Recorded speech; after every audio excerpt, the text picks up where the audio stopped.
নিস্তব্ধতায় মোড়ানো শহরের বুক চিরে এগিয়ে চলছে 4 চাকাওয়ালা একটি গাড়ি। এই কনকনে শীতের রাতেও বন্ধ নেই জানালা। কপালে বিন্দু বিন্দু ঘাম জমেছে দুজনেরই। আগ বাড়িয়ে দুটো শব্দ উচ্চারণ করতেও যেন কত শত বাধা। রুশো ভাইয়া বা হাতে কপাল চেপে ধরে ডান হাতে স্টিয়ারিং ঘুরিয়ে যাচ্ছিল। চিন্তায় ব্রেইন কাজ করতে চাইছে না তার। আমি 1 লিটারের মতো পানির বোতলটা খালি করার যুদ্ধে নেমেছি। থেকে থেকেই গলাটা শুকিয়ে কাঠ হয়ে যাচ্ছে আমার। গায়ের লোম ঠান্ডায় নয়, দাঁড়িয়ে যাচ্ছে ভয়। মানুষ খারাপ হয় জানতাম, তাই বলে এতটা নিচে নামতে পারে এই নিয়ে আগাম কোনো ধারণা ছিল না আমার। রুশো ভাইয়া হঠাৎ করে সজোরে ব্রেক কষল। ঝাঁকুনির চোটে সামান্য হেলে পড়লাম আমি। নিজেকে সামলে নিয়ে অবাক চোখে তাকাতেই গেট খুলে বেরিয়ে গেল রুশো ভাইয়া। রাস্তার সাথে লাগানো শিশির জমা ঘাসের চাদরে উবু হয়ে বসল। হাত বাড়িয়ে কিছু একটা ধরার চেষ্টা চালালো কিছুক্ষণ। আমি প্রশ্নবিদ্ধ চোখে চেয়ে রইলাম। মাথা বের করে উঁচু গলায় জিজ্ঞেস করলাম, ভাইয়া, গাড়ি থেকে নামলে কেন? ওখানে কি খুঁজছ তুমি? রুশো ভাইয়া ঘাড় ঘুরিয়ে তাকালো। বলল, ওয়েট আ মিনিট ছুটকি, আমি আসছি। ঠোঁট বাঁকিয়ে এই দৃষ্টিতে চেয়েই রইলাম আমি।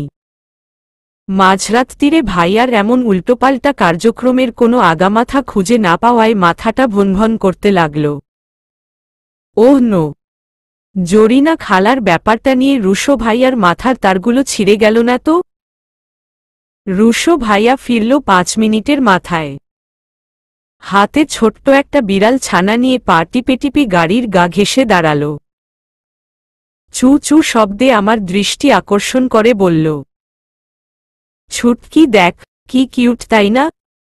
আকাশ থেকে বোধহয় ধারাম করে পড়ে হাত পা পাউডার বানিয়ে ফেললাম আমি।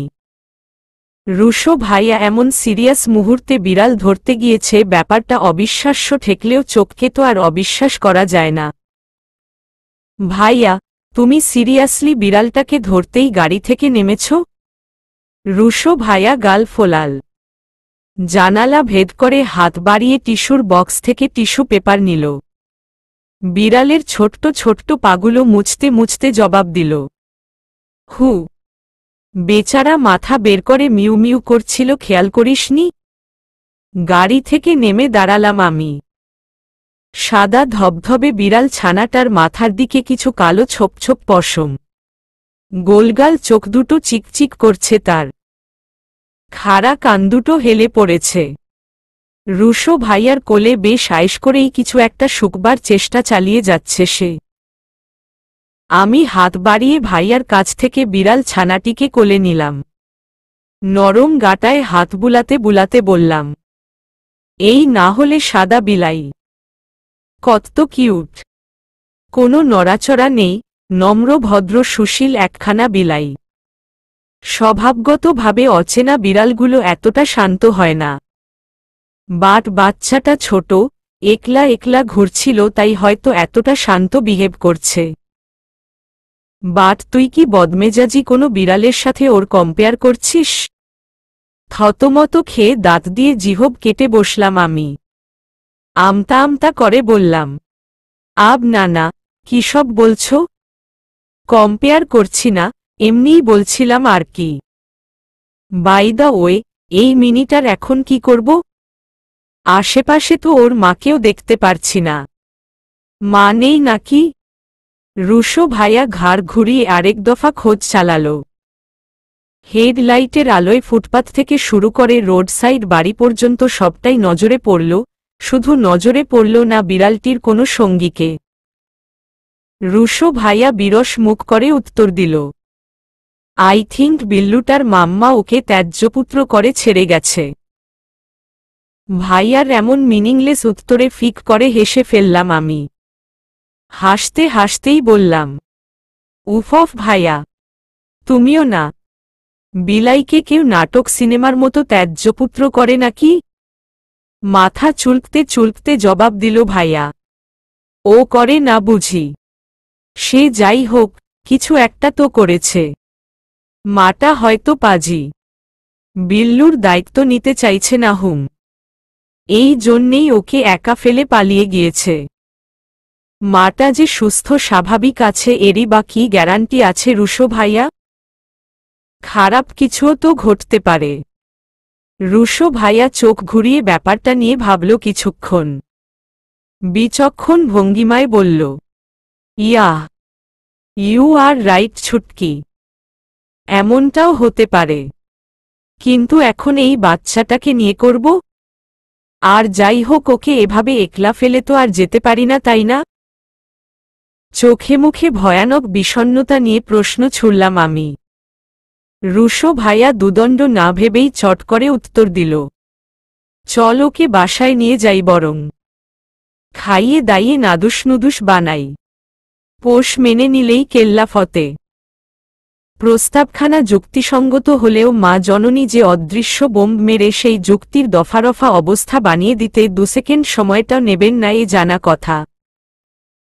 এমনটা নয় যে আম্মু বিড়াল পছন্দ করেন না। বিড়াল দেখলে লুকিয়ে লুকিয়ে ওলে বাবালে টাইপ মনোভাব পোষণ করে ঠিকই। তবু বিড়াল হোক কুকুর হোক, এদের ঘরে ঢুকানো মাত্রই তৃতীয় বিশ্বযুদ্ধ শুরু করে দেবেন তিনি। কিন্তু ভাইয়া, তুমি তো জানো আম্মু এসব বাসায় এলাও করে না। তাহলে? কাঁধ চাপড়ে সান্ত্বনা দিল ভাইয়া। রিল্যাক্সিং মুডে বলল, ও come on Chhutki, just chill. আমি আছি তো। আমি ঠিক মনিকে রাজি করিয়ে নেব। Tension not. রুশো ভাইয়ার কথায় কিছুটা হলেও আশ্বস্ত হলাম আমি। তবু মনের ভেতরে এক গুমোট ভয় নিয়েই রওনা হলাম। ভার্সিটি থেকে বাসায় ফিরতে ফিরতে ঘড়ির কাঁটা পৌঁছল 12টার ঘরে। মা জননী গেইট খুলতেই রুশো ভাইয়ার পেছনে অবস্থান নিলাম। চোরের মতো বিল্লুটাকে পেছনে লুকিয়ে ঘরে ফিরেই লম্বা একটা দম নিলাম। খানিক বাদে রুশো ভাইয়া সচেতন ভঙ্গিমায় ঘরে এসে দরজা লাগিয়ে দিল। সাথে করে আনা দুধের বোলটা ফ্লোরে রেখে বলল, ছুটকি বিল্লুটাকে ছেড়ে দে। দেখ তো দুধ খায় নাকি। মাথা ঝাঁকিয়ে সম্মতি জানালাম আমি। বিল্লুটাকে দুধের বোলটার পাশে নামিয়ে দিতেই গুটি গুটি পায়ে এগোল সে। এদিক ওদিক ভয়ার্ত চোখে তাকাতে লাগল। দুধের বোলটায় ঝুঁকে গন্ধ শুকবার চেষ্টা চালাল। ছোট বাচ্চা, মায়ের দুধ ছেড়ে গরুর দুধ পেটে তুলবে কিনা এই নিয়ে আশঙ্কায় ছিলাম ভীষণ। হঠাৎ করেই যখন বিল্লুটা দুধের বোলটায় নিজের জিহ্ব ডোবাল, তক্ষুনি যেন বুকে চেপে রাখা পাহাড় সমান পাথরটা নেমে গেল। রুশো ভাইয়া ভরাট গলায় ইউ আর সাকসেসফুল ছুটকি বলে লাফিয়ে উঠল। তার সাথে সঙ্গ দিলাম আমিও। বিল্লুটাকে দুধের বোলটা খালি করতে লাগিয়ে দিয়ে ফ্রেশ হয়ে নিলাম। অগ্নি ভাইয়ার নম্বরে কল করলাম আরেকবার। বরাবরের মতো আবারও সুইচ অফ বলল ওপাশ থেকে। টেনশনটা এবার যেন মাথাচাড়া দিয়ে উঠল। অগ্নি ভাইয়া বাসায় ফোন করে জানিয়েছিল, আজ নাকি কোনো এক বন্ধুর বাসায় থাকবে সে। তবে আমার আর রুশো ভাইয়ার কেন যেন ব্যাপারটা মোটেও হজম হতে চাইছে না। অন্তত এত বড় একটা ইনসিডেন্ট ক্রিয়েট হবার পর তো নয়ই। ভগ্ন হৃদয় নিয়ে অগোছালো অগ্নি এক পা করে ধাপ ফেলে এগিয়ে চলছিল। উদ্দেশ্য নিবিড়দের নিজস্ব ম্যানশন।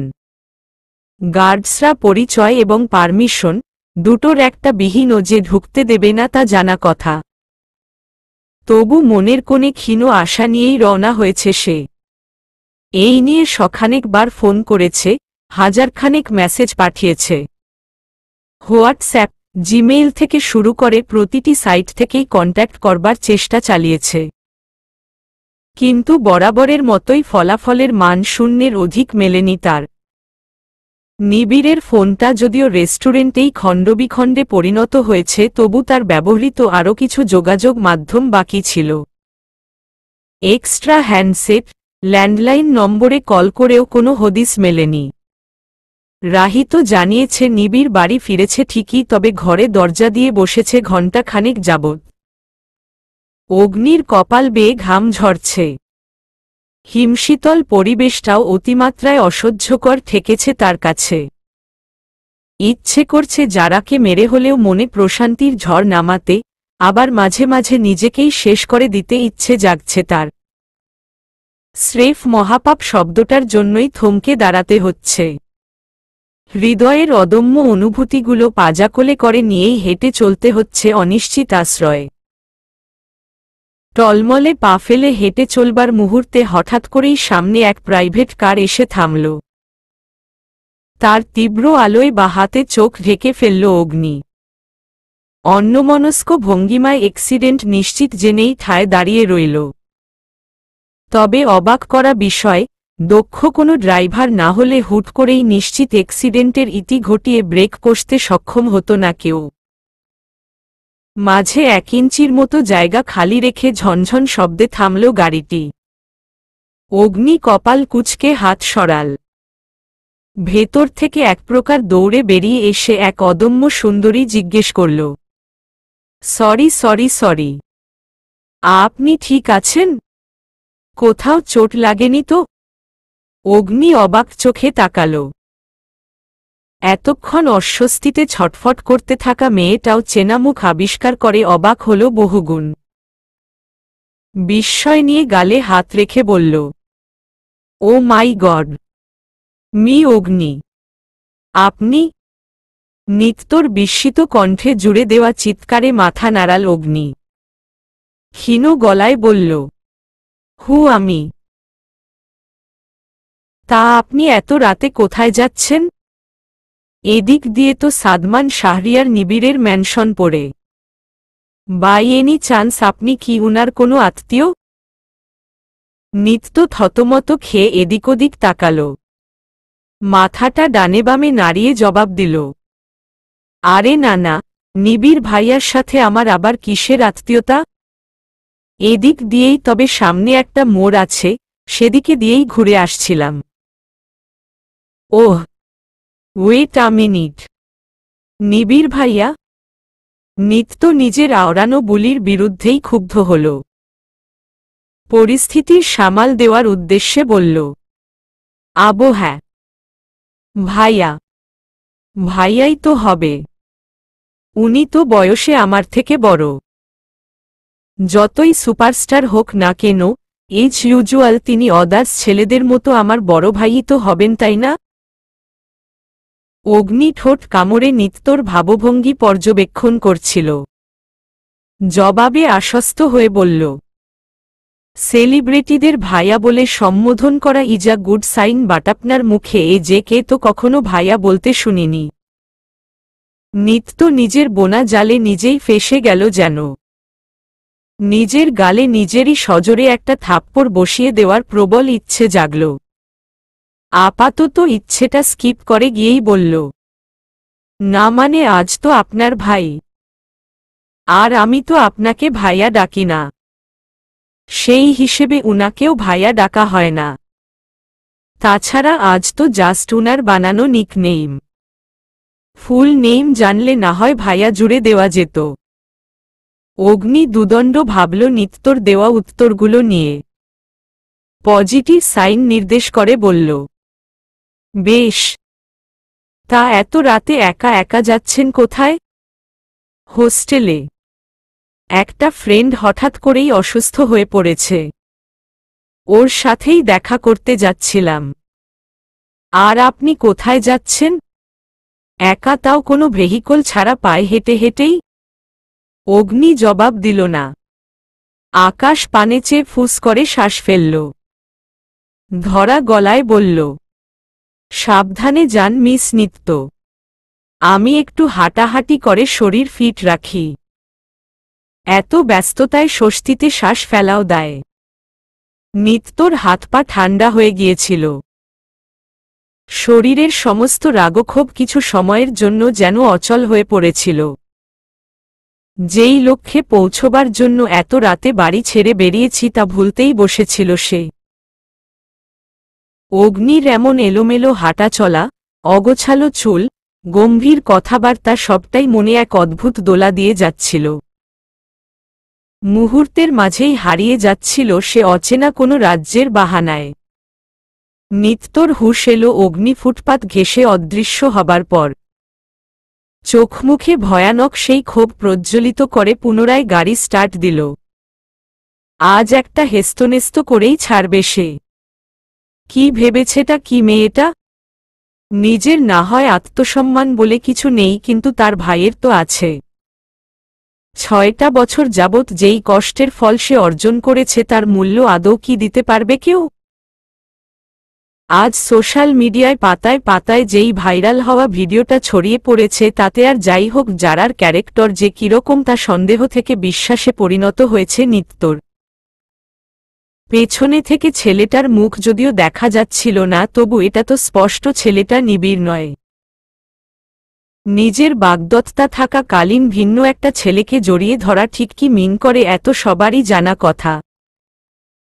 এত কিছুর পরও সে কিভাবে আপডেট জানালো যে নিবিড় থাকে ছেড়ে গিয়েছে বিধায় নতুন কাউকে বিয়ে করতে চাইছে সে? নিত্য রাগের বশে স্টিয়ারিংয়ে আঘাত করে বসল।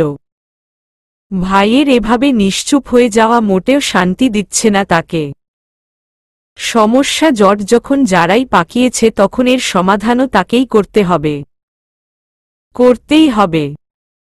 অগ্নি অশ্রুসিক্ত নয়নে ম্যানশনের নিচে দাঁড়িয়ে মেইন গেয়ে করাঘাত করেছে বার কয়েক। প্রতিবারের মতো হয় গেটম্যানদের ধমক খেয়েছে নয়তো হোঁচট খেয়ে পড়তে নিয়েছে। তবু হার না মানার অদম্য মনোবল নিয়ে ফের চিৎকার ছাড়ল সে। গেটম্যানদের মাঝে একজন বেরিয়ে এলো বিরক্তিতে চোখমুখ কুঁচকে। কড়া গলায় জিজ্ঞেস করল, এই মিয়া সমস্যা কি আপনার?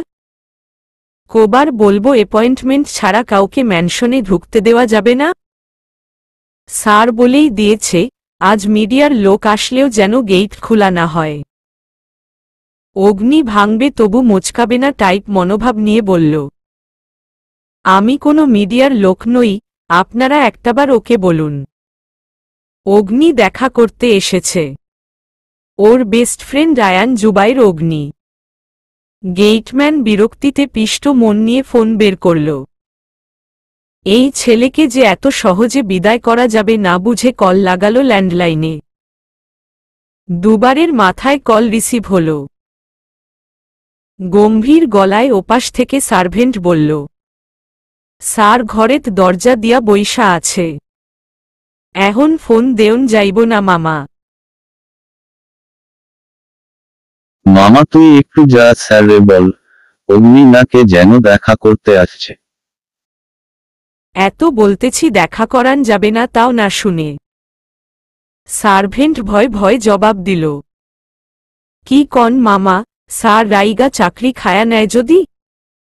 নিবিড় স্যার কি ধরনের মানুষ তুই জানোস না? বাইরে থেকে একবার জিগা। জবাব না দিলে নাই। এই আপদটাকে বিদায় করা লাগবে তাড়াতাড়ি।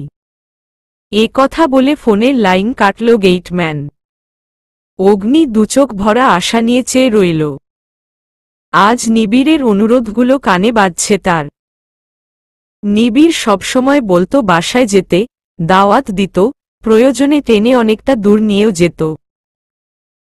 তবু শেষ মুহূর্তে অগ্নির জেদের সামনে ব্যর্থ হতে হতো তাকে। অগ্নি চায়নি নিবিড় বন্ধু হিসেবে তার পরিচয় কেউ জানুক। নিজের একটা আলাদা নাম যখন লোকমুখে চর্চা হবে, স্টুডিওতে যখন তার নিজস্ব অ্যালবামের গান গাওয়া হবে, ঠিক তখনই নিবিড়ের বাড়িতে পদচারণ করবে সে। নিজেকে হাইড করে এতটা নাম কামিয়েছে যখন আরও কিছুদিন অপেক্ষা করলে হয়তো সফল হতো। তবে তার আগেই এমন একটা দুঃস্বপ্নের ন্যায় অ্যাক্সিডেন্ট ঘটে যাবে তা ভাবনারও বাহিরে ছিল তার। অগ্নি জিহ্ব দিয়ে ঠোঁট ভিজিয়ে নিল। পারমিশন মিলবে কিনা সেই আশায় পথ চেয়ে রইল। 10 মিনিট পেরিয়ে যাবার পরও যখন কোনো উত্তর এলো না, তখন দুজন গেটম্যান বেরিয়ে এলো। তাদের মাঝে বয়স্ক একজন নরম গলায় বলল, আমি জানি না বাবা তুমি নিবিড় বাবাজির কে হও, এর আগে কখনো বাসায় আসাও দেখিনি। খুব জরুরি দরকার না হলে যে এমনে আসাতাও না তা বেশ বুঝতে পারছি। কিন্তু কি আর করার কও, বাবাজি তো পারমিশন দিত না। এখন তোমারে কেমনে ভিতরে যাবার দেই কও। এ কথা বলার প্রায় সাথে সাথেই বাড়ির ছাদ থেকে কারো তীব্র চিৎকার কানে এলো। সাইফ সাহেব, ওকে ভেতরে আসতে দিন। নিবিড়ের ভরাট গলার চিৎকার। অগ্নি কেঁপে উঠল মুহূর্তেই। গেটম্যানেরা চটজলদি গেট খুলে সরে দাঁড়াতেই বিলম্ব না করে ছুট লাগাল অগ্নি। সদর দরজা দিয়ে ঢুকেই সিঁড়ি বেয়ে ছাদে উঠল। উল্টো দিকে ফিরে পকেটে দুহাত গুজে দাঁড়িয়েছিল নিবিড়। অগোছালো সিল্কি চুলগুলো হালকা উড়ছিল। অগ্নির পদধ্বনি কানে পৌঁছতেই আগের মতো থেকেই বলে উঠল, কি চাই? বাসায় এসেছিস কেন? অগ্নি গুটি গুটি পায়ে এগিয়ে পেছনে বরাবর দাঁড়াল নিবিড়ের। ভাঙা গলায় বলল, সত্যিটা জানাতে এসেছি তোকে। তোর ভুল ভাঙাতে এসেছি নিবিড়। নিবিড় নিঃশব্দে হাসল। ঘাড় ঘুরিয়ে গম্ভীর চোখে চেয়ে বলল, চর মেরেছিস ঠিক আছে, বাট আরেকটু আস্তে মারলেও তো পারতি। এমনিতেই মেকআপ মেরে চেহারা চেনা দুষ্কর বানিয়ে ফেলে, তার ওপর তোর আঙুলের লাল ছাপ মেশাতে না জানি কত পাউডার ইউজ করে। ওহো, মাথা নষ্ট করা ব্যাপার স্যাপার। অগ্নি হতভম্ব হয়ে বলল, মানে কি? কি বলতেছিস এসব? নিবিড় টেবিলে রাখা ট্যাবটা হাতে তুলল। নিউজফিডে ভাইরাল হওয়া ভিডিওটার প্লে বাটনে ক্লিক করল। জারার হুট করে জড়িয়ে ধরা, অতঃপর ছিটকে সরে আসা থেকে শুরু করে দুটো রামচর গিলে নেওয়ার পুরোটা দৃশ্যই রেকর্ড করা হয়েছে তাতে। অগ্নির পেছনে পাশটা দৃশ্যমান হওয়ায় মুখটা অস্পষ্ট।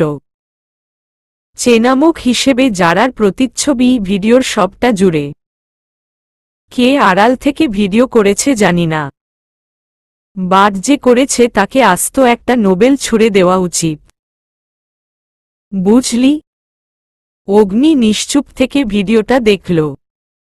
ভাগ্যিস মুখটা দেখা যায়নি তার, নয়তো কেলেঙ্কারি থেকে শুরু করে নব নব প্রেমটাও মাঝপথেই থমকে দাঁড়াত। বাসা থেকে ঘাড় ধাক্কা খাওয়ার সম্ভাবনাও ছিল প্রবল। ব্যাপারটা কি হলো? এতক্ষণ যাবৎ দেখা করবি, কথা বলবি বলে মুখে ফেনা তুলে ফেলছিলি, আর এখন আমি কথা বলছি তো তোর হাওয়াফুস? এ কথা বলে ঘুরে দাঁড়াল নিবিড়। কাছাকাছি দাঁড়িয়ে শক্ত করে জড়িয়ে ধরল অগ্নিকে। মূর্তি সেজে দাঁড়িয়ে থাকা অগ্নির মাথায় গাঁটটা মেরে বলল, মাফ করে দিস, অনেক রুড বিহেভ করে ফেলেছি তোর সাথে। অ্যাকচুয়ালি মাথা কাজ না করলে যা হয় আর কি। আবে শালা, তুই বলতি না আমি আস্ত একটা বলদ? আসলেই আমি বলদ, না হলে সবকিছু থেকে নিজেকে আলাদা করে এভাবে ঘরবন্দি হয়ে থাকতাম নাকি? তবে একটা জিনিস ভালোই হলো, এই প্রথম আমার বাসায় নিজের অমূল্য পদধূলি ফেললি। আজ ডিনার না করিয়ে ছাড়ছি না। আস্ত একটা বোম্বাই মরিচ গিলাপ্ত কেক চল। অগ্নি রোবটের মতো দাঁড়িয়েছিল। সমীকরণটা যে এত সহজে নিজে থেকেই সমাধান হয়ে যাবে তা কল্পনাও করতে পারেনি সে। মনে মনে আল্লাহর দরবারে শুকরিয়া আদায় করল অনেকবার। বেস্ট ফ্রেন্ড কম ভাই বেশি ছেলেটাকে শক্ত করে বুকে চেপে ধরে সেও স্বস্তির শ্বাস ফেলল। এই ছেলেটা যে তার আস্ত একটা কলিজার টুকরো, একথা আজ আবারও হাড়ে হাড়ে টের পেল সে। নিবিড়ের ম্যানশন থেকে চোরের মতো লুকিয়ে অগ্নি বের হল একটার কাছাকাছি সময়ে। চারিদিকে কি ভীষণ কুয়াশা।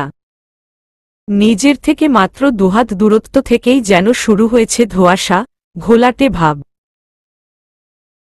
এই কনকনে শীতের রাতে অগ্নির গায়ে ছিল স্রেফ লুজ একটা শার্ট প্যান্ট।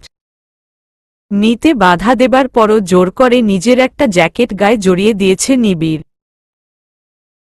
এগিয়ে দিতে চেয়েছিল প্রথমে, তবে অগ্নি মানা করে দিয়েছিল সাথে সাথেই। এমনিতেই যেই সিচুয়েশন, মিডিয়ার লোকেদের গোপন ক্যামেরার মুখোমুখি হয়ে পড়ার আশঙ্কার চেয়ে না পড়ার আশঙ্কাই যেন কম। নিবিড় ঠান্ডা মাথায় বিষয়টা নিয়ে ভাবে, সাথে করে একজন ড্রাইভারকে এগিয়ে রাখতে পাঠাতে চায়, কিন্তু তাতেই ঠোঁট বাঁকায় অগ্নি। দিব্যি একা যেতে পারবে বলেই দৌড় লাগায়। নিবিড় পিছু ডাকে বার কয়েক, তবু বিশেষ লাভ করতে পারে না। দুরন্ত অগ্নি ছুট লাগিয়ে পালিয়ে যায় ততক্ষণে। অগ্নি হাঁটতে হাঁটতে মুখ দিয়ে জোরে জোরে শ্বাস ফেলছিল। জিওটা এখন পর্যন্ত জ্বালা করছে তার। একটু চিনি ঘষে দিলে অথবা মধু খেয়ে নিলে বোধহয় আরাম পেত। উফ, সামান্য একটা বোম্বাই মরিচের এত ঝাল। অগ্নি আর বেশি ভাবতে পারে না। কেন যে জেদ দেখিয়ে টুপ করে খেয়ে নিতে গেল এই ভেবে আফসোস করতে হচ্ছে এখন তার। নিজের গালে ফতাফত চর বসিয়ে দেওয়ার মতো অদম্য ইচ্ছেগুলোকে থাপ্পড় মেরে লাঠির মতো সোজা করতে ইচ্ছে করছে। কোনোমতে বাড়ি পৌঁছলেই উদ্ধার। ইচ্ছেমতো মিষ্টি জাতীয় কিছু খেয়ে জিহ্বার জ্বালা মেটাবে সে। অগ্নি থমকালো আবারও এক অপ্রত্যাশিত অ্যাক্সিডেন্টের সম্ভাবনায়। তবে এবার নিজেকে প্রোটেক্ট করতে ছিটকে সরে দাঁড়াতে ভুলল না।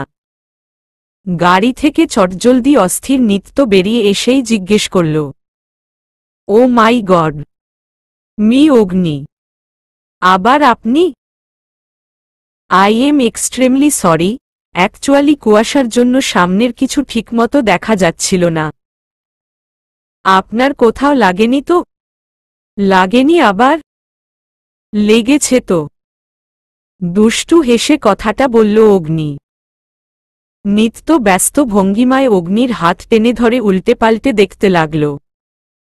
কাঁধপিঠ ঘাড়গলা সবটাই খুঁটিয়ে খুঁটিয়ে দেখে নিয়ে ঠোঁট ফোলাল। আঘাতপ্রাপ্ত স্থানটা চিহ্নিত করবার লক্ষ্যে পৌঁছতে না পেরে দুঃখী দুঃখী গলায় বলল, কোথায় লেগেছে সেটা বলবেন তো?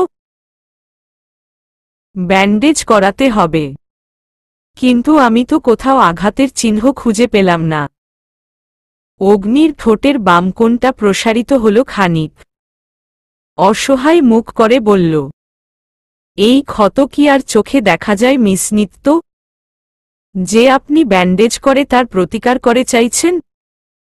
নিত্যর কপালে দুশ্চিন্তার ভাঁজ পড়ল। কিছুক্ষণ অগ্নির কথার মূলভাবখানা বুঝবার চেষ্টা চালাল। অবশেষে সফল হতে না পেরে জিজ্ঞেস করল, আপনি কি বলছেন এসব মি অগ্নি? আপনার যদি কোথাও সত্যি সত্যি লেগে থাকে তবে আমায় দেখান। ভুলে যাবেন না আমি কিন্তু মেডিকেলে পড়াশোনা করছি। দেখালে ব্যথা সারিয়ে দিতে পারবেন তো? আপনি আমায় ভরসা করেই দেখুন না। অগ্নি স্মিত হেসে বুকের বাম পাশটায় হাত রাখল। চোখে একরাশ তৃষার ছাপ স্পষ্ট করে নিত্যর চিন্তিত মুখখানার দিকে তাকাল। ঘোর লাগা কণ্ঠে বলল, এই এখানে, এইখানটায় গভীরভাবে আঘাত লেগেছে মিস নিত্য। বড্ড বেশি ব্যথা করছে। অদ্ভুত এক চিনচিনে অসহ্য যন্ত্রণা। ব্যথাটা সারিয়ে দিতে পারবেন আপনি? নিত্যর চোখে মুখে আতঙ্কের ছাপ ফুটে উঠল। হৃৎপিণ্ডের ধুকপুকানি ডিপডিপে শব্দে ছন্দিত হতে লাগল। গাল দুটো হালকা গোলাপি হওয়ার পাশাপাশি শরীরের শিরা উপশিরায় বয়ে চলল এক শীতল শিহরণ। লেপ্টে থাকা লোমগুলো হঠাৎ করেই দাঁড়িয়ে গেল। নিত্যকে লজ্জায় রাঙা হয়ে নিশ্চুপ বনে যেতে দেখে সামান্য ঝুঁকে পড়ল অগ্নি। নরম গলায় ফিসফিসিয়ে বলল, কি? চুপ করে গেলেন যে? পারবেন তো? নিত্য লাজুক হেসে চোখ তুলে তাকায়। অগ্নির ঘোর লাগানো জ্বলজ্বল করতে থাকা চোখ দুটোয় দৃষ্টি পড়া মাত্রই নজর সরিয়ে নেয়। আমতা আমতা করে বলে, কোথাও লাগেনি যখন, তা আগে বললেই পারতেন। শুধু শুধু আমায় চিন্তায় ফেললেন। এমনটা না করলেও পারতেন। হু, তা না করলে যে আপনার এমন গোলাপি আভায় মোড়ানো গাল দুটো দেখার সৌভাগ্য হতো না। কম্পিত ঠোঁট, অস্থির চাহনি, অনবদ্য মুহূর্তটা যে উপভোগ করে হতো না মিস নিত্য। নিত্য এবার লজ্জায় দুহাতে মুখ ঢেকে ফেলল। নিত্যকে স্বাভাবিক রাখতে অগ্নি প্রসঙ্গ পাল্টে বলল, আহা মিস নিত্য, সবকিছু এত সিরিয়াসলি কেন নেন বলুন তো? আমি তো স্রেফ মজা করছিলাম। মনে কিছু নেবেন না প্লিজ। অগ্নির ভাবনামাফিক নিত্য স্বাভাবিক হল ঠিকই, তবে তা শুধু উপর থেকেই। ভেতরে ভেতরে এক বিশাল অভিমানের ঝুড়ি ভারী করতে থাকল। রাগে দুঃখে অগ্নির কালচে চুলগুলো ছিঁড়ে ফেলতে ইচ্ছে হল তার। আরে এমন মজা কেউ করে নাকি? তাও আবার সদ্য প্রেমে পড়া কোনো যুবতীর সাথে? নিত্য গাল ফুলিয়ে বলল, এমন মজা আর কখনো করবেন না মি অগ্নি। আমার এসব ভালো লাগে না। অগ্নি নিজ মনেই হেসে কুটিকুটি হল। নিত্যর অভিমানে ফুলিয়ে রাখা মুখটা দেখতে যে কি ভালো লাগছে তা ভাষায় প্রকাশ করার মতো নয়। বিশর্ধ ম্যাচিওর মেয়েটাকে হঠাৎ করেই একদম বাচ্চাদের লাগছে অগ্নির। যেন তার জন্য বরাদ্দকৃত চকলেটখানা কোনো দুষ্টু লোক এসে গিলে নিয়েছে বলে রাগচণ্ডী ভর করেছে তার ওপর। ওকে ওকে মহারানী, আর মজা করব না। প্রমিজ। নিত্যর ব্যাকুল মন বিপরীতে মোটেও এমন উত্তর চাইছিল না। সে চাইছিল অগ্নি ডান হাতটা আঁকড়ে ধরে বলুক, আরে পাগলি আমার, অভিমান করে না বাবা। আমি তো মজা করিনি। যা বলেছি একদম সত্যি বলেছি। এক সত্যি নয়, দুই সত্যি নয়, পুরো তিন সত্যি। অথচ উল্টে মজা করবে না বলে কিভাবে চালিয়ে দিল ছেলেটা? নিত্য জোরপূর্বক হাসে। অগ্নি ঘড়ি দেখে বলে, রাত তো অনেক হল, আমায় ফিরতে হবে। তা আপনার ফ্রেন্ডের কি অবস্থা? কেমন দেখে এলেন? ফ্রেন্ড? কোনো ফ্রেন্ড? বোকা বোকা ফেস বানিয়ে জিজ্ঞেস করল নিত্য। অগ্নি ভ্রু কুঁচকে জবাব দিল, কোনো ফ্রেন্ড আবার? যে অসুস্থ শুনে দিনরাতের হিসেব ফেলে মধ্যরাতে ছুট লাগিয়েছিলেন আপনি। নিজের ভোলা মনটার ওপর আবারও ক্ষুব্ধ হল নিত্য। আরে সেই তো এই অজুহাত বানিয়ে কথা ঘুরিয়ে নিয়েছিল, আর এখন নিজেই কিনা ভুলতে বসেছে। আশ্চর্য! এই ছেলেটার সামনে থাকলেই সবকিছু এতটা জটিল বলে মনে হয় কেন? কেমন যেন এলোমেলো, জটপাকানো। নিজের মস্তিষ্ক এবং মন দুটোকেই আরেক দফা বকে নিয়ে মাথা চুলকে বলল নিত্য বলল, হ্যাঁ হ্যাঁ একদম ঠিক আছে, ওই সেরকম অসুস্থ ছিল না। ওর রুমমেটটা কি বলতে যে কি বলে ফেলে না। উদ্ভট কাণ্ডকারখানা সব। অগ্নি হাসে। নিত্যর সাথে আরও কিছু আলাপ বিনিময় করে আবারও হাঁটা ধরে। হঠাৎই অনুভব করে এখন আর ঝাল লাগছে না তার। জিওটা কেমন অটোমেটিক্যালি জুড়িয়ে গিয়েছে। নিত্যর সাথে কথাবার্তা চলাকালীনও ঝালের অনুভূতিটা ফিউজ হয়েছিল। বাহ, এত দারুণ ম্যাজিক! নিত্য ঘাড় ঘুরিয়ে তাকায় আরেকবার। নিস্তব্ধ সড়কের ধার ঘেঁষে পকেটে দুহাত গুজে বেশ সাধারণভাবে পা ফেলে হেঁটে চলা ছেলেটার মাঝেও অসাধারণ সব লক্ষণ খুঁজে পায় সে। থেকেই রেশমি চুলগুলোয় হাত চালিয়ে ঠিক করা, মাঝে মাঝে থুতনির সাথে লেপ্টে থাকা চাপ দাড়িতে হাত বুলানো, ভ্রু চুলকানোর মতো ছোট্ট ছোট্ট প্রতিটি অঙ্গভঙ্গিই নজর করে তার। নিত্য পলক ঝাপটে লম্বা একটা দম নিল। গাড়িতে চড়বার জন্য পা উঁচু করতে নিয়েও কি যেন মনে পড়ায় থমকে দাঁড়াল। উল্টো পথে ধেয়ে চলা অগ্নির দিকে ফের দৃষ্টি নিক্ষেপ করে ভ্যাবাচ্যাকা খেল। আরে, অগ্নি না আসার পথে স্রেফ একটা শার্ট আর প্যান্ট পরেছিল, ফেরার পথে এই জ্যাকেটটা পেল কোথায়? জ্যাকেটটাও তো চেনা চেনা লাগছে।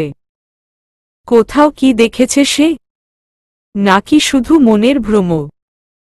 অগ্নির মুখটা খেয়াল করতে গিয়ে শরীরের দিকে তখন ঠিকমতো তাকিয়ে নোটিস করাই হয়নি। আর তাকালেও হয়তো অশান্ত মনটা কিছুতেই ভাবতে দিত না এই বিষয় নিয়ে। আজকাল মনটাও না বড্ড ভবঘুরে হয়েছে, কোনো কথাই শুনে না। ডানে যেতে বললে যায় বামে, আর বামে যেতে বললে যায় সোজা উল্টো দিকে। উফ, একে নিয়ে আর পারা যায় না, অসহ্যকর। সকাল হতে না হতেই গেইটে ভিড় জমিয়েছে রিপোর্টারের দল। তাদের ঠেলাঠেলির চক্করে গেটম্যানদের উল্টে পড়া অবস্থা। রাহিত ফাইল হাতে এদিক ওদিক ছোটাছুটি করছে, দিশেহারা হয়ে একেবারে বিশ্রী অবস্থা। একজন সেলিব্রিটির পার্সোনাল অ্যাসিস্ট্যান্ট হওয়া যে ঠিক কতটা জ্বালা তা আজ হাড়ে হাড়ে টের পাচ্ছে সে। নিবিড় নির্বিঘ্নে বেডরুমে দরজা দিয়ে শুয়ে। রুমটা নেহাতি সাউন্ডপ্রুফ হওয়ায় বাহিরের কিছু কানে এসে পৌঁছচ্ছে না তার। এদিকে নিত্য আগেভাগে বেরিয়ে গেছে প্রেস মিডিয়ার থেকে মুখ লুকবার উদ্দেশ্যে। আর যাই হোক, এমন লেইম ইস্যুগুলোতে মোটেও পড়তে চায় না সে। নিবিড়ের এক্সট্রা হ্যান্ডসেটটা হঠাৎই তুমুল শব্দে বেজে উঠল। রাহিত ভয় ভয় কল লাগিয়েছে। নিবিড়ের মেজাজ ঠিক কিরকম হতে পারে জেনে শুনেও কল করতে এক প্রকার বাধ্য হয়েছে সে। বেলা 7টার ঘোরে ঘড়ির কাঁটার বিচরণ থাকাকালীন এমন উটকো শব্দে নিবিড়ের কপালে দৃঢ় ভাঁজ পড়ল। চরম বিরক্তি নিয়ে চোখজোড়া খুলল সে। আধখোলা চোখে চেয়ে কোনোরকমে হাতিয়ে ফোনটা কানে ধরল। ওপাশ থেকে কম্পিত গলায় ভেসে এলো, ভাই এই সময় কল করার জন্য যা শাস্তি দিবেন তাই মাথা পেতে নিব। আসলে ফোন দেওয়া ছাড়া আর কোনো অপশন পাচ্ছিলাম না। বাইরে মিডিয়ার লোকেরা এসে চিল্লাচিল্লি শুরু করে দিয়েছে। আপনার সাথে দেখা না করে এক চুল পরিমাণও নড়বে না বলছে। নিবিড় কপালে হাত রেখে ফুস করে শ্বাস ফেলল। নিজের ক্যারিয়ারটা এই মুহূর্তে কেরোসিন ঢেলে আগুন জ্বালিয়ে ছাড়খাড় করে ফেলবার ইচ্ছে হচ্ছে তার। ঘুমিয়েছে হয়তো 2 ঘন্টাও পরিপূর্ণ হয়নি, এর মাঝেই মিডিয়া। হ্যাঁ, এটা ঠিক নিবিড়ের আগাম ধারণা ছিল সূর্যোদয় হবার পর যেকোনো সময় এমনটা হতে পারে। কিন্তু তাই বলে এইটুকুনি সময়ের মাঝেই তুই ওদের ভেতরে আসতে বল, ড্রয়িং রুমে এনে বসা, আমি ফ্রেশ হয়ে নামছি। বাট রিমেম্বার, কোনোরকম সিন ক্রিয়েট আমি পছন্দ করব না। সোজাসাপটা কোয়েশ্চন হলে আমার উত্তর স্ট্রেইট ফরওয়ার্ডই হবে। কথাটা ওদের মাথায় ভালোমতো ঢুকিয়ে দে। জজি। জি ভাই। ভয় ভয় ঘাড় কাত করে কথাটা বলল রাহিত। নিবিড় বিরক্তিতে পিষ্ট মন নিয়েই ফোনের লাইন কেটে বিছানা ছেড়ে উঠল। যত দ্রুত সম্ভব শাওয়ার সেরে বের হল। সর্বোপরি সময়ের জন্য ফর্মাল গেটআপ ধারণ করল। সিঁড়ি বেয়ে নিচে নামতেই হুড়মুড়িয়ে এগিয়ে এলো রিপোর্টারেরা। প্রায় সাথে সাথেই 10 ঊর্ধ্ব মাইক্রোফোন মুখের সামনে এসে হামলা চালালো বোধহয়। নিবিড় ঠান্ডা মেজাজে বলল, আপনাদের ঠিক কি কি প্রশ্ন আছে তা আমায় এক এক করে করুন। আমি সব প্রশ্নের উত্তর একবারে দিয়েই ঘরে যাব। খুব বেশি সময় হাতে নেই। রিপোর্টারেরা নিবিড়ের এমন স্বাভাবিক ভঙ্গি দেখে খানিকটা অবাক হল, যদিও তবু খুব বেশি না ভেবেই প্রশ্ন ছুড়তে শুরু করল। স্যার, আমাদের প্রশ্নগুলো মূলত আপনার এবং আপনার বাগদত্তা মিস আরাহিনা জারার মাঝে রিসেন্ট ঘটে যাওয়া ইনসিডেন্টটা নিয়ে। রেস্টুরেন্টে অন্য একটি ছেলের সাথে যেই আপত্তিকর গোপন ভিডিওটা ভাইরাল হয়েছে তা আপনি দেখেছেন তো? স্যার, ছেলেটির মুখ কি আপনি দেখেছেন? সে কি আপনার পরিচিত কেউ? এই নিয়ে মিস আরাহিনা জারাকে সোশ্যাল মাধ্যমে অনেকেই প্রশ্ন করেছেন। তিনি জানিয়েছেন, আপনার সাথে নাকি বেশ কিছু দিন ধরেই যোগাযোগ বিচ্ছিন্ন ছিল উনার এবং আপনিই নাকি সম্পর্কটাকে পূর্ণতা দিতে পারবেন না বলে জানিয়েছেন।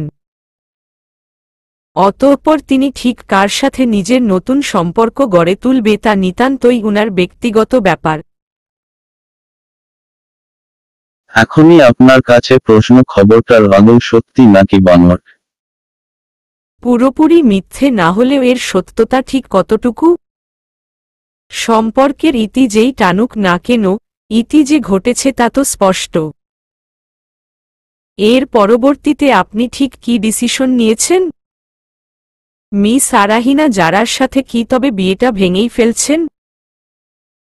শেষোক্ত প্রশ্নটা ছুড়ে আবারও এক মাইক্রোফোন এসে যুক্ত হল সিরিয়ালে। নিবিড় সবগুলো প্রশ্নই বেশ মনোযোগ দিয়ে শুনল। প্রশ্নগুলো যে একে অপরের খালাতো কিংবা মামাতো ভাইবোন এও বুঝতে পারল স্পষ্ট রূপেই। উত্তরগুলো নিয়ে খানিক ভাবল। 1 মিনিটের মতো নীরবতা চলার পর মুখ ফুটে বলতে শুরু করল। প্রথমত, ইনসিডেন্টটায় যে শুধু আপনারাই অবাক হয়েছেন এমনটা নয়। অবাক হয়েছি আমিও। ভাইরাল হওয়া ভিডিওটা আমি দেখেছি। ইনফ্যাক্ট আমি যেহেতু সেই স্পটে একটা সময়ের জন্য হলেও উপস্থিত ছিলাম, সো তেমন কিছুই বর্তমানে আমার অজানা নয়। ছেলেটি কে বা কি তার পরিচয় এই নিয়ে আমার মনে হয় না কোনো প্রশ্ন আসা উচিত। ইম্পর্টেন্স নেই এমন কোয়েশ্চনগুলো স্কিপ করাই ভালো। এবার আসি আমার উডবির ব্যাপারটা নিয়ে। সে যেমন পুরোপুরি সত্যটা প্রকাশ করেনি ঠিক তেমনি পুরোপুরি মিথ্যেটাও বলেনি। আমি মনে করি প্রতিটি মানুষেরই একটি নিজস্ব পছন্দ অপছন্দ রয়েছে। এই ভিন্ন ভিন্ন টেস্টগুলোই কিন্তু আমাদের একে অপরের থেকে আলাদাভাবে পরিচিত করবার ভূমিকা পালন করে। আপনারা জানেন আমাদের বিয়েটা আর 5টা সম্পর্কের মতো এফআইআর সম্পর্কিত নয়। দুটো ফ্যামিলির মতামতের ভিত্তিতেই অ্যারেঞ্জ করা হয়েছিল। আমার স্টাডিটা কমপ্লিট হয়ে গেলে হয়তো এতদিনে বিয়েটাও হয়ে যেত। তবে কথায় আছে, আল্লাহ যা করেন বান্দার মঙ্গলের জন্যই করেন। বিয়ের আগেই আমরা যে নিজেদের পছন্দ অপছন্দকে বুঝতে পেরেছি, নিজেদের চাহিদাগুলোকে প্রায়োরিটি দিতে পেরেছি, এর জন্য আমি পার্সোনালি হ্যাপি। আমি হয়তো ওর জন্য পারফেক্ট ছিলাম না। ওর চাহিদাগুলো পূরণ করার মতো ক্ষমতা আমার ছিল না। সো এর বিপরীতে ওর যে কোনো ডিসিশনই আমি মেনে নেব বলে প্রমিজ করেছিলাম। জারার যেহেতু আমার ওপর থেকে মন উঠে গিয়েছিল, সেই হিসেবে আমিও আর ওকে জোর করে আটকে রাখতে চাইনি। আমি বিশ্বাস করি, জোর করে আর যাই হোক অন্তত বিয়ের মতো এমন কঠিন একটা ডিসিশন নেওয়া যায় না। এরপর থেকে বেশ কিছু দিন আমাদের মাঝে কন্ট্যাক্ট অফ থাকে। হুটহাট দেখাও হয়নি। যোগাযোগ বন্ধ হবার পর গতকালই পরস্পরের মুখোমুখি হয়েছিলাম এবং এর পরের কাহিনী নিশ্চয় কারোরই অজানা নয়। নিবিড় থামল এটুকু বলার পর। রিপোর্টারদের চোখে তখনও ভয়ানক বিস্ময়। এতদিন যাবৎ লোকমুখে প্রচলিত জুটিটা যে এভাবে পূর্ণতা পাবার পূর্বেই ভেঙে যাবে এমনটা কখনোই ভাবতে পারেনি কেউ। নিবিড় যারা এই জুটির ভবিষ্যৎ নিয়ে এক কথায় দিবাস্বপ্ন দেখত ফিল্ম ইন্ডাস্ট্রি। নিবিড়ের নাচগানে পারদর্শিতার পাশাপাশি অভিনয়েও যে যথেষ্ট গুণ আছে তার দৃষ্টান্ত বহু দেখেছে সবাই। এমন সুদর্শন, সুঠাম দেহের অধিকারী একজন আর্টিস্টকে কেউই হাতছাড়া করতে চাইবে না অন্তত। এবার আসি জারার কথায়। একজন মডেল থেকে নায়িকা হয়ে উঠাটাও তেমন কষ্টসাধ্য হবার কথা ছিল না। মোট কথায় জুটিটা দারুণভাবে হিট খেয়ে যেত। প্রত্যাশাও ছিল তাই। স্বপ্নটা যে এভাবে মাঝপথেই ভেঙে চুরমার হয়ে যাবে এই কঠিন বাস্তবখানা মুহূর্তেই ডিরেক্টরদের বুকের কাঁপুনি বাড়িয়ে দিতে যথেষ্ট। নিবিড় দম নিয়ে আবারও বলা শুরু করল। এই পুরো ব্যাপারটায় ব্যক্তিগতভাবে আমি জারার কোনো দোষ দেখছি না। একজন মানুষ হিসেবে তার যেমন কাউকে জীবনসঙ্গী হিসেবে বেছে নেবার অধিকার আছে, তেমনি অপরপক্ষেরও অপছন্দ হলে প্রত্যাখ্যান করবার অধিকার আছে। আমি চাইবো আপনারা এসব আজে বাজে ক্যাপশন দিয়ে ভিডিও ভাইরাল থেকে শুরু করে পেপারে ভুল তথ্য দিয়ে নিউজ না বানিয়ে সত্যিটা প্রকাশ করুন। আর আপনাদের শেষ প্রশ্ন, আমি ঠিক কি ডিসিশন নিয়েছি তাই তো? ডিসিশনের প্রশ্ন যখন উঠেছে তখন তার পরিপ্রেক্ষিতে আমি বলবো, আমি স্রেফ নীরব থাকব। বিয়ে নিয়ে আমার পূর্বে তেমন কোনো মাথা ব্যথা যে ছিল না তা সবার জানা কথা। সো বিয়ে ভেঙে যাওয়াতে যে আমার মাঝে অমূল কোনো পরিবর্তন আসবে এমনটাও আশা করা বোকামি। আমার আগের লাইফস্টাইল সম্বন্ধে সবারই কমবেশি ধারণা আছে যতদূর সম্ভব। বিশ্বাস হারাবেন না, আমি ঠিক তেমনটাই থাকব।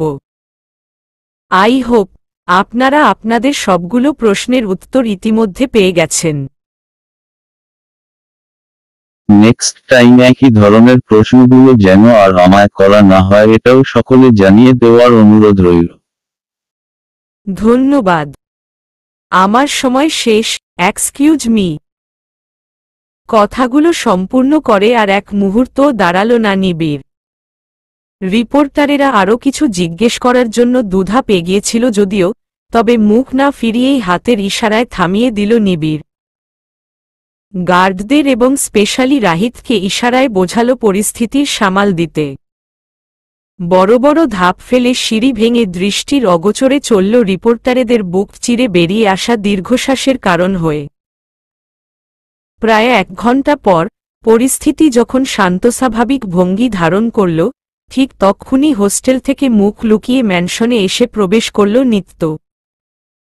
গেটম্যানদের থেকে তাও আরেকটাবার শিওর হয়ে নিল।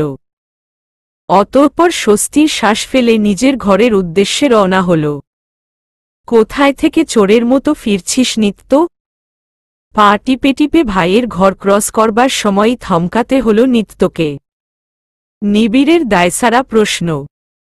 এই প্রশ্নে হোঁচট খেয়েই জিহ্ব কামড়ে ঘরে ঢুকল সে। নিবিড় শার্টের হাতা ফোল্ড করছিল। ভাইয়ের পাশে বিছানায় পা উঠিয়ে বসে নিত্য বলল, হোস্টেলে গিয়েছিলাম ভাইয়া। গিয়েছিলি না পালিয়েছিলি? কোনটা? নিত্য মাথা চুলকতে চুলকতে বোকা হেসে বলল, জানিসই তো পালিয়েছিলাম। নতুন করে জিজ্ঞেস করছিস কেন? তা পালিয়েছিলি, এ কথা প্রথমে বললেই প্রশ্নটা করতাম না নিশ্চয়। নয় কি? উফ ভাইয়া, তুইও না। তুই তো জানিসই আমার এসব উটকো ঝামেলা পছন্দ নয়। আমি যদি থেকে যেতাম তবে রিপোর্টারেরা প্রথমেই আমাকে দেখে কি জিজ্ঞেস করত জানিস? জিজ্ঞেস করত, আরে সানজানা আপনি? আপনি তো সাদমান শাহরিয়ার নিবিড়ের বোন।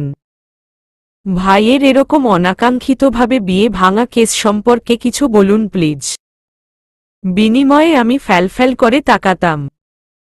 দেখা যেত সঠিক ইনফরমেশনের বদলে চিপায় পড়ে ভুলভাল সব কথাবার্তা বলে রিপোর্টারদের কান ঝালাপালা করে ফেলতাম। ওরাও তো কম নয়, বিশেষ করে ওই গোলগোল চশমা পরা রিপোর্টারটা। একের পর এক প্রশ্ন ছুড়ার বাহানায় পেটে অদৃশ্য গুঁতো মেরে মেরে অজানা উত্তরগুলোও বলিয়ে ছাড়াত। আর তারপর তোর এত কষ্টে গড়া ক্যারিয়ারটা উড়নচণ্ডী হয়ে মঙ্গলগ্রহে পৌঁছে যেত। মাঝ থেকে ভাগ্যিস বাবাটা নেই, দেশের বাহিরে গিয়ে বেশ আরামে আছে। নিবিড় ফিক করে হেসে ফেলল বোনের এমন বোকা বোকা কথার পরিপ্রেক্ষিতে। মাথায় হাত বুলিয়ে ব্রেকফাস্ট টেবিলে গিয়ে বসতে বলল। জানালার কোল ঘেঁষে দাঁড়িয়ে আকাশপানে গভীর দৃষ্টি নিক্ষেপ করল। নিজের জীবনে যেরকম খারাপ মুহূর্তই আসুক না কেন, এমনি সঙ্গীবিহীন জীবনই বা কাটাতে হোক না কেন, এই বোনটার জীবনসঙ্গী হিসেবে অন্তত যেই ছেলেকেই আল্লাহ ঠিক করে রেখেছেন সে যেন সৎ হয়। মেয়েটাকে ভালোবাসায় ভরিয়ে রাখে সব সময়। মেয়েটা যে শত হাসির পেছনেও এক ভয়ানক বিষণ্ণতা নিয়ে দিব্যি ঘুরে বেড়ায়, ভালোবাসার ঘটটা কি তার অপূর্ণ থাকলে চলে? ভাগ্যিস তার নিজের জীবনটায় কঠিন সব শর্ত জুড়ে থাকলেও বোনটার জীবনে নেই। নিবিড় ফাঁকা দৃষ্টিতে তাকালো দূর থেকে দূরান্তে। কুয়াশায় ঘেরা সূর্যটার ম্লান আলো গায়ে মেখে অস্ফুট স্বরে বলল, থ্যাংক ইউ মা, থ্যাংক ইউ সো মাচ। ক্যান্টিনের গোল টেবিল ঘিরে ধোয়া ওঠা চায়ের কাপ হাতে বসে আছি তিনজন। অন্যান্য টেবিল জুড়েও অহরহ স্টুডেন্টদের সমাগম। সবার মাঝেই এক চাপা গুঞ্জন চলছে। ভিন্ন ভিন্ন বাক্যের ফুলঝুরি ধরে বসলেও সকলের মূলভাব যেন একই সূত্রে গাঁথা।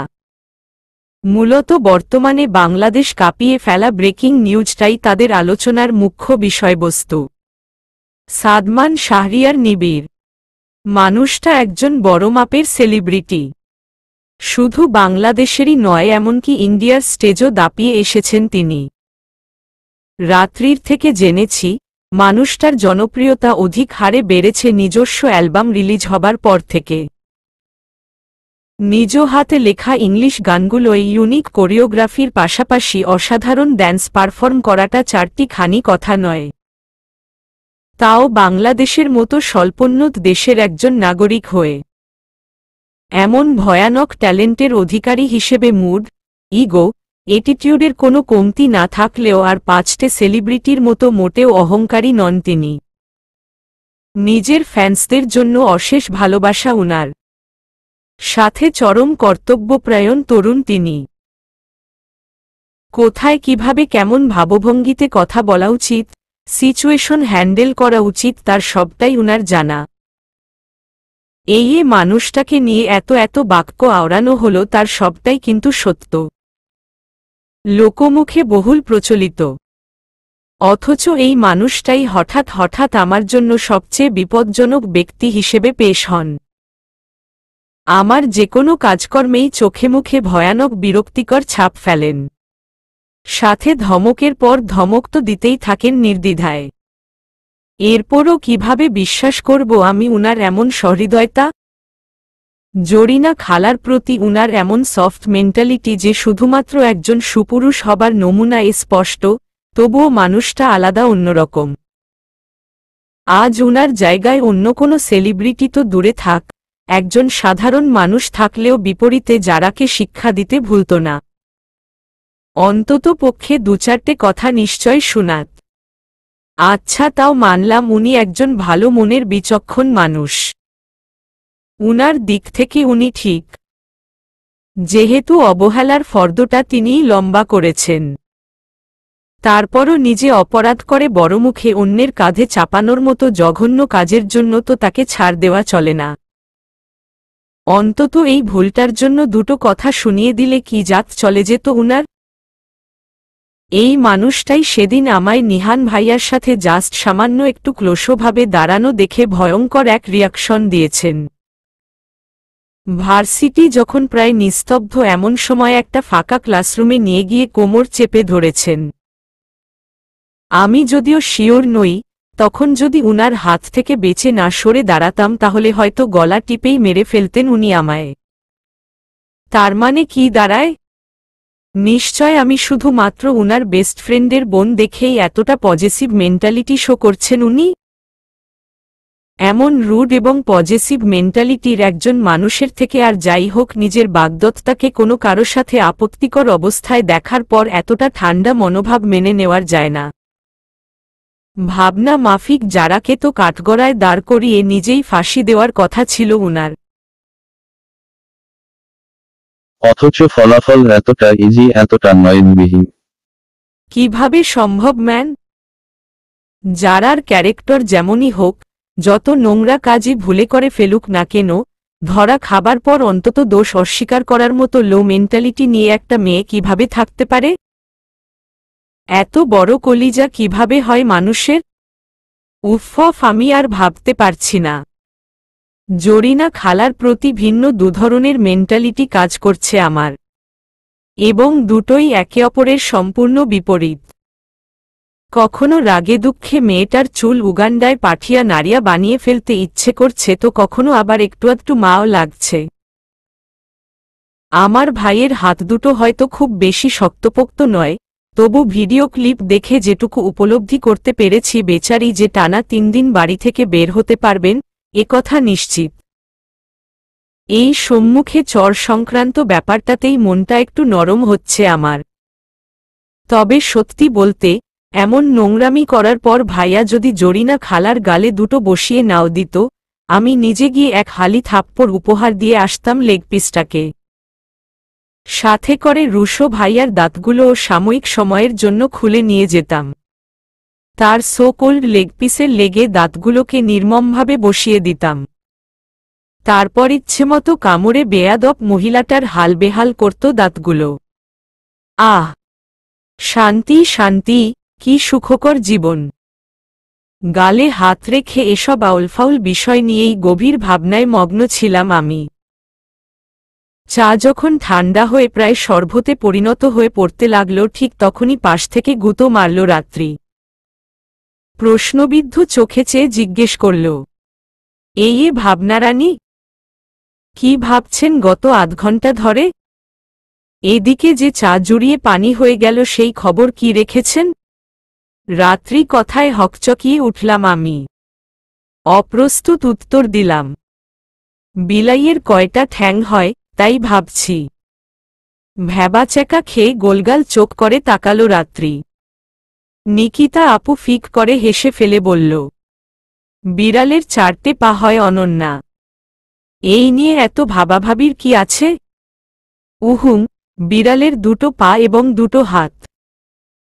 যেই পা দিয়ে গটগট করে হাঁটতে পারে এবং হাত দিয়ে হুটহাট মানুষের কোমর চেপে ধরতে পারে এবং প্রয়োজন ভেদে সেই হাত পা দুটো দিয়েই সমান তালে নাচতে পারে। আবার মজার ব্যাপার হলো বিড়ালটা ঠিক অন্য মানুষদের মতো নয়, একদম আলাদা। লাইক ইউনিক ক্যারেক্টার ধারী মানুষের মতো বিড়াল। এবার রাত্রির সাথে ভ্যাবাচ্যাকা খাবার পালা এলো নিকিতা আপুরও। ভ্রু কুচকে বিস্ময় মুখটা গোলগাপ্পা সাইজ বানিয়ে ফেলল দুজনে। কি বলছো এসব অনন্যা? ইউনিক ক্যারেক্টার ধারী মানুষের মতো বিড়াল? Wait what? মানুষের মতো বিড়াল হয় কিভাবে? বিস্ময় ফেলে নিকিতা আপুই প্রশ্ন ছুড়ল প্রথম। সাথে রাত্রিও সঙ্গ দিয়ে জিজ্ঞেস করল, আজ দুপুরে কি খেয়ে এসেছিস রে অনন্যা? ভুল করে পানির বদলে মদের বোতল খালি করিসনি তো? নাউজুবিল্লাহ, কি সব ছি মার্কা কথা বলছিস রাত্রি? আমাদের বাসায় মাদকদ্রব্য নিষিদ্ধ এ কথা কি ভুলে গেছিস? না ভুলিনি, কিন্তু তোর এসব উল্টোপাল্টা কথাবার্তা শুনে তো এটাই মনে হচ্ছে যে নির্ঘাত নাউজুবিল্লাহ মার্কা জিনিস খেয়েই মাথার তারগুলো ছিঁড়ে ফেলেছিস তুই। ঠান্ডা হয়ে যাওয়া চাটা ঢকঢক করে গিলে নিয়ে কাপ খালি করলাম আমি। বিদঘুটে এক স্বাদ উপলব্ধি করে চোখমুখ উল্টালাম। অতঃপর স্বাভাবিক ভঙ্গি ধারণ করে বললাম, দেখ তোরা যেমনটা ভাবছিস ব্যাপারটা ঠিক তেমন নয়। আমি বিড়াল বলতে যেনতেন বিড়ালকে নয়, বরং সবার প্রিয় সাদমান শাহরিয়ার নিবিড় ভাইয়ের কথা বুঝিয়েছি। এই মানুষটা বিলাই হওয়া সত্ত্বেও উনার 2টো হাত, 2টো পা। আবার এই 2টো হাত 2টো পা থাকার পরও তিনি অন্য মানুষদের মতো চরিত্র বহন করেন না। তার মানে নিশ্চয় উনি বিড়াল এবং মানুষ উভয়ের কম্বিনেশন সংক্রান্ত এক ক্যারেক্টার বহন করেন। তা না হলে নিশ্চয় জরিনা খালাকে এতটা সহজে ছেড়ে দিতেন না। রাত্রি এতক্ষণে বুঝল বিষয়টা। নিকিতা আপু তখনও বুঝে উঠতে না পেরে ঠোঁট উল্টে। তাকে সঠিক ইনফরমেশন জানাবার উদ্দেশ্যে রাত্রি বলল, নিকিতা আপু, তুমি হয়তো জানো না, আমাদের এই অনুরানী নিবিড় ভাইয়াকে সাদা বিলাই বলে সম্বোধন করে। দুজনের মাঝেই একেবারে সাপেনেউলে টাইপ সম্পর্ক যাকে বলে। সিরিয়াসলি? সাদা বিলাই? ও মাই গড! হা হা হা। নিকিতা আপু হঠাৎ করেই সাদা বিলাই সংক্রান্ত ব্যাপারটা নিয়ে ক্যান্টিন কাঁপিয়ে হেসে ফেলল। ততক্ষণে আশেপাশের গভীর আলোচনার পর্দা ছিন্ন করে মুখ তুলে তাকিয়েছে সবাই। রাত্রির ইশারায় তৎক্ষণাৎ ব্যাপারটা বুঝতে পেরে হাসি থামাল নিকিতা আপু। অন্যান্য টেবিল ঘিরে বসে থাকা ছেলে মেয়েগুলো কয়েক সেকেন্ড ভ্রু কুঁচকে চেয়ে থেকে ফের নিজেদের মাঝে গুঞ্জন চালানোতে মগ্ন হল। নিকিতা আপু আর চোখে এদিক ওদিক তাকিয়ে চাপা গলায় বলল, তোমরা হয়তো এখন পর্যন্ত নিবিড় ভাইকে ঠিক চিনে উঠতে পারোনি। আমি এই ভার্সিটিতে 3 বছর ধরে আছি। নিবিড় ভাইকে এই দীর্ঘ সময়ে কখনোই কোনো মেয়ের প্রতি অ্যাট্রাক্টেড হতে দেখেনি। প্রতিদিন এত এত প্রপোজাল, প্রেমপত্র থেকে শুরু করে হাঁটু গেড়ে প্রেম নিবেদন সবটাই ভাইয়া বেশ স্বাভাবিকতার সাথে এভয়েড করে গেছেন। একজন সেলিব্রিটি হিসেবে ব্যাপারটা স্বাভাবিক হলেও একজন সুদর্শন পুরুষ হিসেবে ব্যাপারটা গ্রহণ করতে চাইত না কেউই। একসময় ফ্যান ফলোয়ারেরা অতিষ্ঠ হয়ে নিবিড় ভাইয়ার ওপর কড়া নজর রাখা শুরু করেছিল। তবুও কোনো বিশেষ ইনফরমেশন বের করতে পারেনি। ম্যানশন থেকে ভার্সিটি, স্টুডিও থেকে প্র্যাকটিসিং রুম প্রতিটি জায়গাতেই উনাকে একলা দেখা যেত। বডিগার্ডদের ছাড়া অন্য কোনো মেয়ে সঙ্গীর সন্ধান না পেয়ে সবাই ব্যাপারটা নিয়ে অনেক বেশি চিন্তিত হয়ে পড়ল। সবার মনে সন্দেহ এসেছিল, কেউ কেউ ভেবেছিল নিবিড় ভাইয়ার জীবনে কোনো স্পেশাল ক্রাশ টাইপ কেউ আছে হয়তো। প্রথম বছর পেরিয়ে যখন দ্বিতীয় বছরে নিবিড় ভাই এসব হ্যারাসমেন্ট আর নিতে পারছিলেন না, তখন একটা ইন্টারভিউয়ে বলেন, পারিবারিকভাবে তার জন্য মেয়ে ঠিক করে রাখা হয়েছে। তবে বিয়ে হতে দেরি আছে, পড়াশোনা শেষ করে ক্যারিয়ারটা যখন একদম মজবুত হবে তখনই বিয়েতে ফোকাস করবেন তিনি। কিন্তু তখনও মেয়ের পরিচয় কারো কাছে জানাননি। অতঃপর দিন গেল, মাস গেল। অচেনা মেয়েটার প্রতি দিন দিন যেন ক্ষোভ বাড়তেই থাকল ফ্যানগার্লদের। এই তো লাস্ট ইয়ারে নিবিড় ভাই আর না পেরে একটা ইন্টারভিউয়ে আরাহিনা জারার ইন্ট্রোডাকশন দেন। প্রথম যে পরিমাণ জেলাসির শিকার হয়েছিল যারা, তা আর মুখে নাই বলি। এক প্রকার জেদ নিয়েই মেয়েটা মডেলিংকে প্রফেশন হিসেবে বেছে নেয়, সোশ্যাল মিডিয়ায় আলাদা একটা পরিচয়ের জন্য। ধীরে ধীরে এসব জেলাসির পরিমাণ কমে আসে। নিবিড় ভাইয়ের পারিবারিক সিদ্ধান্তে এমন অনর্ভাব লাখ লাখ মেয়ের হতাশার কারণ হয়, এমনকি দেশের যেই সিনিয়র ফিমেল আর্টিস্ট আছেন উনারাও মনে মনে নিবিড় ভাইকে পার্টনার হিসেবে চাইতেন। বাট কথায় আছে, every people has their own choice. So give up করা ছাড়া আর অন্য কোনো ওয়ে বাকি ছিল না।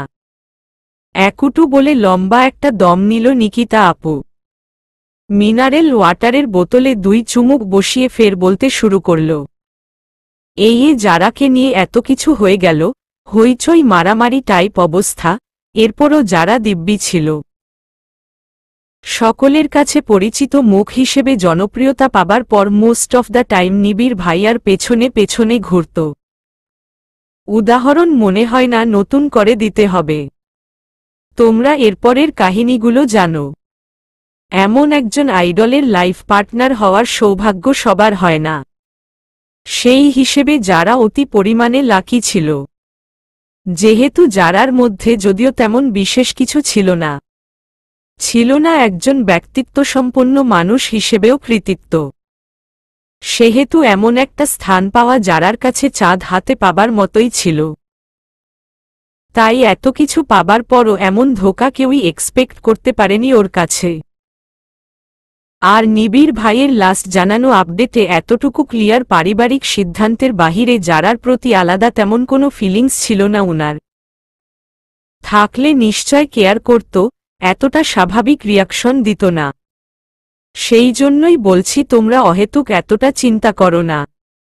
আই হোপ নিবিড় ভাই নিজের মনের মতো মানুষটার সন্ধান একদিন না একদিন ঠিকই পাবে। সেই মনের মানুষটাও নিবিড় ভাইকে নিজের সবটা দিয়েই ভালোবাসবে।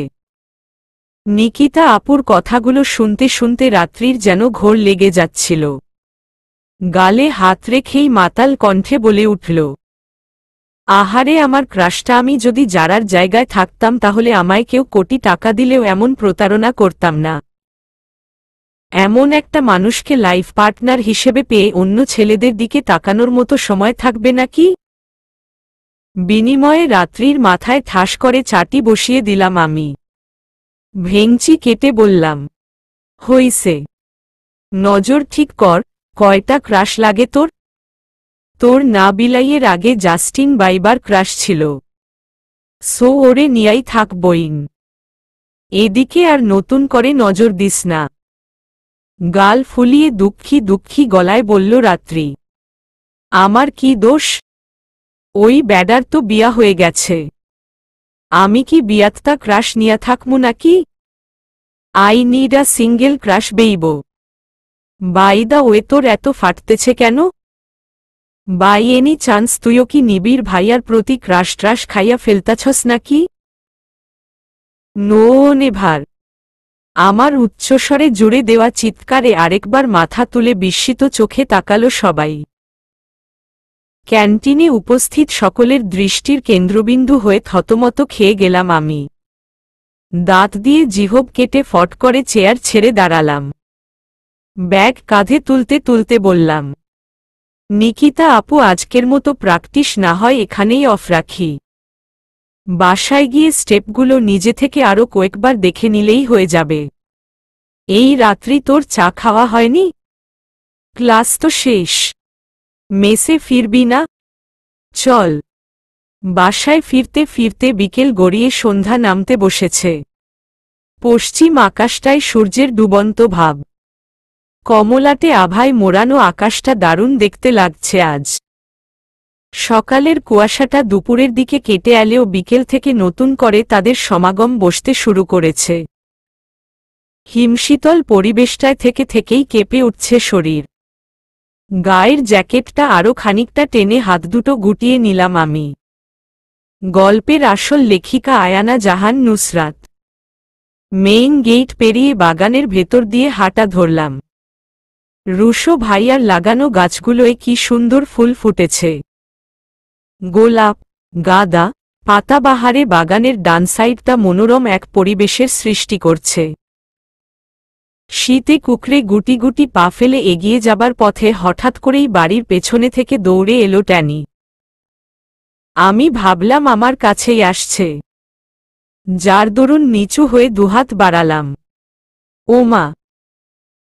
বিল্লু আমায় বর্ষর এক ধোকা দিয়ে পাশ কাটিয়ে গিয়ে ফুলের গাছগুলোর ওদিকটায় দৌড়ে চলল। কপালে সূক্ষ্ম চিন্তার ভাঁজ পড়ল আমার। ওদিকটায় কি আছে যে আমায় পাশ কাটিয়ে ট্যানি সেদিকে বলে ছুট লাগাল? স্ট্রেঞ্জ।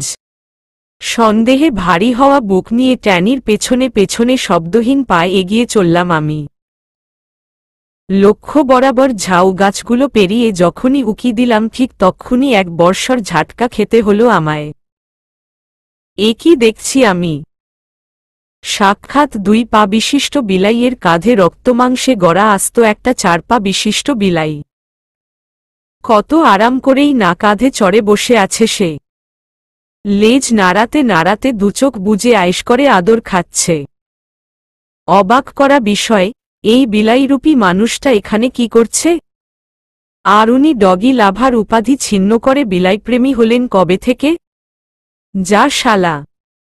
এক বিলাই আরেক বিলাইয়ের কাঁধে। ও মাই আল্লাহ! এত বড়ই সাংঘাতিক ব্যাপার স্যাপার। নিবিড় ভাইয়া এতক্ষণ যাবৎ দিব্যি হাসছিলেন। ট্যানির গায়ে আদুরে ভঙ্গিমায় হাত বুলিয়ে দিচ্ছিলেন। আশস্বিক আমার গলা পেতেই ভাবমূর্তির পরিবর্তন করলেন।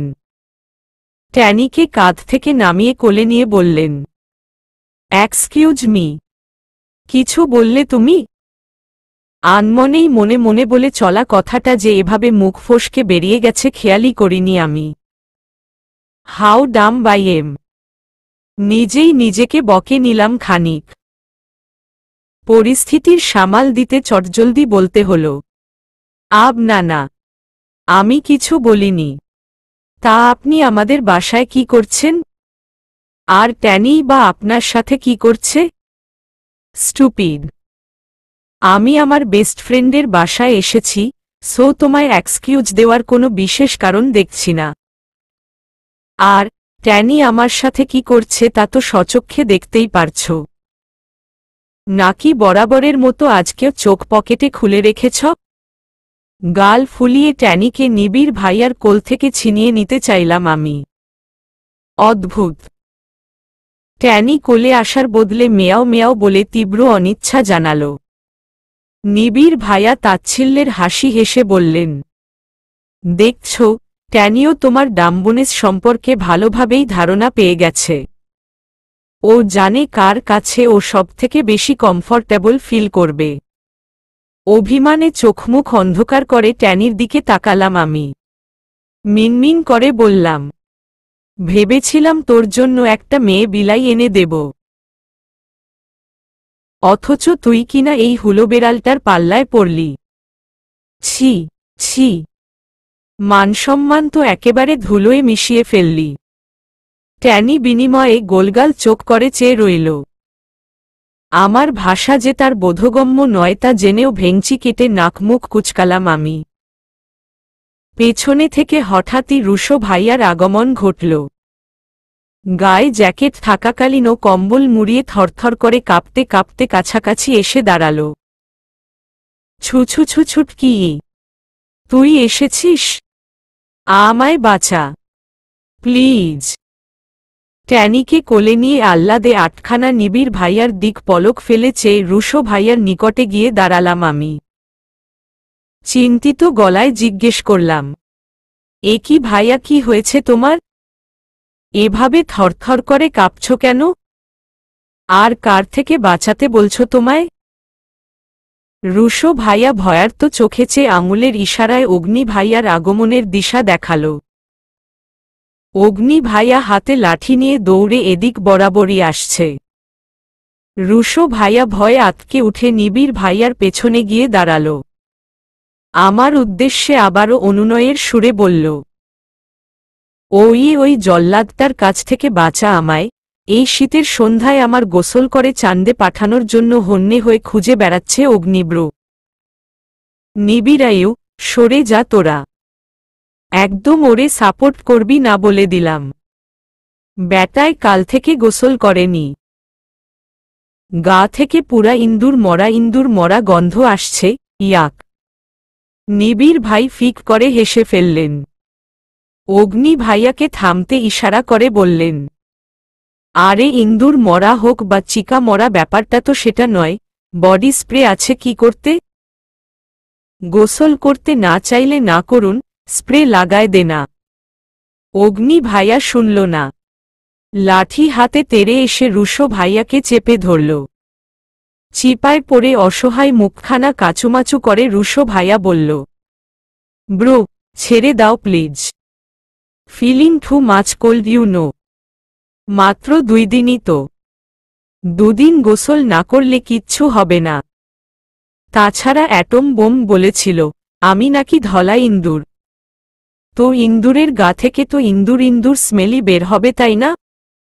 সে জীবিত হোক বা মৃত। প্লিজ ব্রো, আজকের জন্য মাফ চাই। কাল সকালে ঘুম থেকে উঠেই খলবল করে গোসল করে নেব। প্রমিজ। চলবে।